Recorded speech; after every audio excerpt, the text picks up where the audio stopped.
não precisa ter formação jurídica. O árbitro não precisa ter formação em direito. O árbitro pode ser um dentista, pode ser um médico, pode ser um engenheiro, um químico, um comerciante,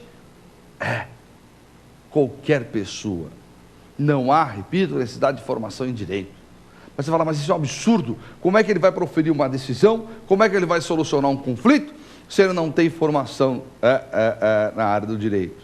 Claro, a Câmara Arbitral deverá dar esse apoio jurídico, técnico, ao árbitro. Isso existe. Claro, toda a Câmara Arbitral tem um corpo jurídico.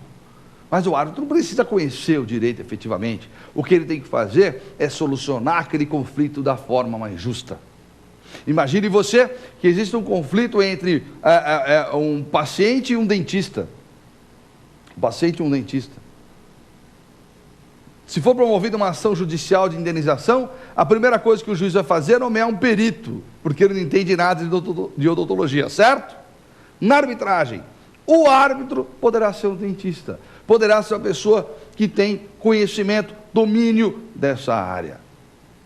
Daí então por que não há necessidade da formação jurídica? Mas bem, ele se equipara mesmo a um juiz de direito? Se equipara. Lembre-se, quando eu digo que uma coisa se equipara a outra, eu não posso afirmar que elas são idênticas, porque se elas fossem idênticas, eu não precisaria equipará-las. Então, o árbitro e o juiz é a mesma coisa? Não, o árbitro tem uma função privada, o juiz é estatal. Mas a função deles se equiparam? Se equiparam. O árbitro tem o poder de não julgar, se ele entender que não existe motivo. O árbitro tem o poder de determinar a produção de provas. O árbitro tem o poder de conduzir e o dever de conduzir o procedimento arbitral. O árbitro, atenção que eu vou falar agora, o árbitro deve atender ao princípio da imparcialidade, ou seja, o árbitro deve ser imparcial, necessariamente imparcial, assim como um juiz de direito. Claro, porque a parcialidade compromete qualquer julgamento, não é? Mas deve ser imparcial como um juiz de direito. Então ele se equipara mesmo na sua atividade a do juiz de direito. Como você já sabe, inclusive falei agora há pouco, ele não tem o poder coercitivo. Esse ele não tem. Isso é só do poder judiciário. Ok? Vamos ver. Vamos lá, a nossa terceira pergunta. Professor, o que significa dizer que a arbitragem tem natureza jurisdicional? Excelente pergunta. Aliás, é uma pergunta de um grau de profundidade enorme, hein? O que significa dizer que a arbitragem tem natureza jurisdicional? Muito bem, aqui eu preciso fazer um pequeno histórico, né? Senão a pergunta vai ficar totalmente vazia. A resposta, né, fica totalmente vazia. A justiça, a atividade jurisdicional, é monopólio do Estado? Essa é uma pergunta importante. É monopólio do Estado? A resposta, não. A questão da justiça, da atividade jurisdicional pertencer ao Estado, é uma opção política de cada Constituição.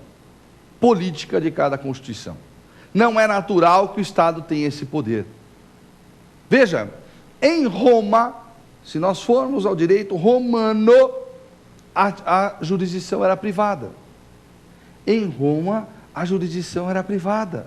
Em Roma não existia, no primeiro momento, o Estado atuando na solução dos conflitos, não existia.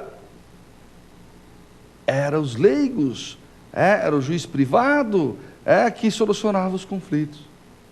Só que a partir de determinado momento, esse Estado percebeu que ele precisaria ter o controle dessa atividade jurisdicional só para ampliar o seu poder, para ampliar poderes.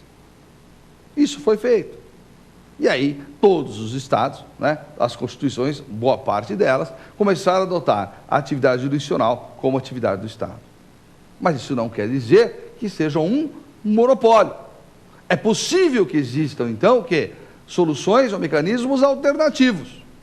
É claro que a Constituição de determinado país deve permitir esses mecanismos alternativos. É lógico, se existir uma Constituição que venha vedar esse mecanismo alternativo, aí não é possível.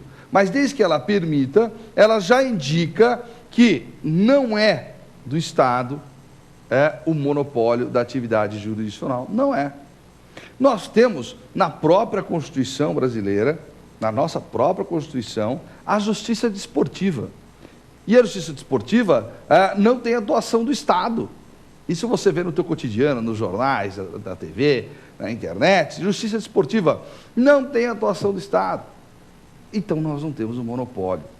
Por isso, então, que é possível afirmar que a atividade jurisdicional não pertence só ao Estado. Ou seja, qual é a natureza da arbitragem? A arbitragem tem natureza jurisdicional. Ela é jurisdição. Ela é jurisdição. E o que significa dizer isso? Que a arbitragem tem natureza jurisdicional. Significa dizer que o árbitro tem o poder de solucionar um conflito, assim como um juiz de direito. Assim como um juiz de direito. Tanto que o árbitro profere uma sentença arbitral. Você ouviu? Sentença arbitral, não é laudo arbitral. É uma sentença arbitral autônoma. Não depende de homologação do Poder Judiciário. Então é uma sentença como se fosse a sentença judicial. Daí, então, a atividade jurisdicional da própria arbitragem. É jurisdição. Poucas palavras, né? Mas são palavras importantes. Eu espero que você esteja acompanhando, hein? Ó, não dorme. Vamos lá. Próxima pergunta. Professor, cabe cautelar em sede de arbitragem? Essa é uma pergunta técnica, hein? Pergunta técnica, não é? Se cabe cautelar em sede de arbitragem. É um problema que nós enfrentamos no sistema brasileiro.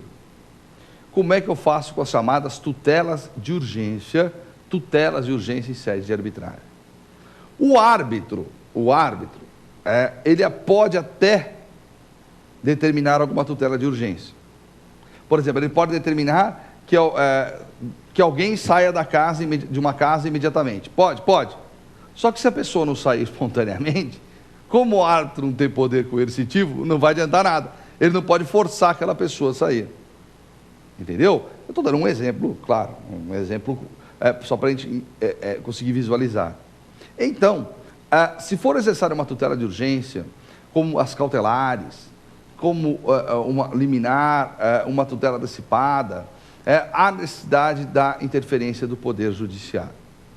Se for necessária uma cautelar, por exemplo, que é realmente a pergunta, eu vou precisar do Poder Judiciário para que dê apoio ao procedimento arbitral. Eu vou ao Poder Judiciário, obtenho a cautelar, obtenho a tutela de urgência, e aí o Poder Judiciário vai forçar a pessoa a cumprir aquela determinação do árbitro.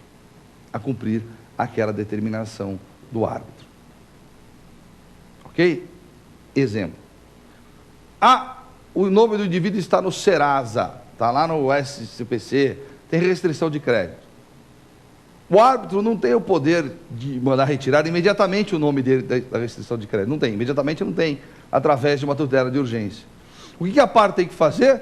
Tem que procurar o Poder Judiciário, pode ser paralelamente ao procedimento arbitral, ou antes, tanto faz, e pedir para que o juiz determine a exclusão dele da inscrição do crédito, da negativa do nome dele, não é? Para que assim ele garanta que o nome dele ficará limpo, entre aspas, até o julgamento do procedimento arbitral. Tá? Muito bem. Mena, mas eu quero saber o seguinte agora. Um juiz concede uma tutela de urgência. O árbitro é obrigado a acatá-la? Eu vou ao Poder Judiciário, peço uma tutela de urgência, uma cautelar. O árbitro tem que acatar? Tem que obedecer à ordem do juiz? Resposta: sim. O árbitro, nesse caso, vai ter que obedecer à ordem do juiz. O juiz falou o seguinte: faça tal coisa. O árbitro, de sede de cautelar, o árbitro vai ter que cumprir. Então, as cautelares, as tutelas de urgência, são tutelas sempre requeridas ao Poder Judiciário, pelo fato, como você já sabe, do árbitro não ter poder coercitivo. Entendeu? Ótima pergunta. Vamos lá, próxima e última pergunta. Professor, cabe recurso no procedimento arbitral? E como ocorre a